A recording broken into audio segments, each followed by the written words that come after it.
contemporary context. In this video I'm going to discuss some of my samples that were produced for independent project number 5 and then were refined for presentation project assignment number 6. This sample is constructed three-dimensionally. This was made by dissecting a seed pot from a garden centre.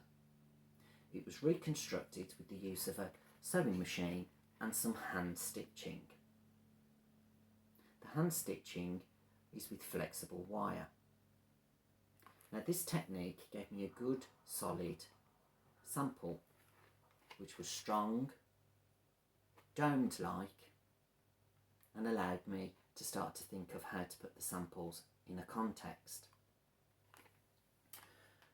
Moving on, I then played with the idea of making something a little bit more three-dimensional in structure, but also maintaining the visual quality of keeping the same colour palette of white emulsioned card, which aesthetically gave the idea of concrete, which came from the William Mitchell concrete structures that I'd investigated.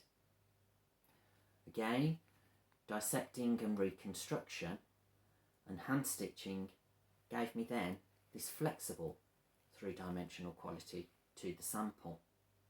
It also gave me a reverse, which we could look at on the inside, and it also gave me a frontage.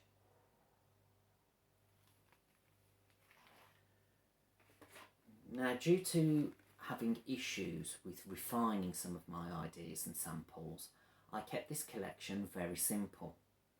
It contains the same colour palette throughout. I used the materials of wire, thread, and hand stitching and machine stitching just to produce a few quality samples that would give me a good foundation to be able to demonstrate these into a fashion context, which were then produced with fashion illustration and photography work.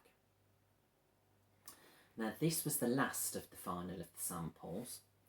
We can see that the material and the technique flows from the previous samples that I've just demonstrated, has very bold, strong visual qualities of the white and the silver flexible wire, and the physical qualities enables you to actually play around with the sample, condense it, play with scale, play with the structure, play with how tactile the sample is, has a reverse which holds a point of interest, has a front which has a point of interest, but also demonstrates the three-dimensional qualities of one side and shows how different it is on the other. Now this enabled me to start to think about these samples and putting them into a context. And as you can see, because of the flexibility, it enables me to start to place the samples across the body, across the chest, onto the shoulder, or possibly onto the wrist, and to extend, increase and decrease the quality of this sample.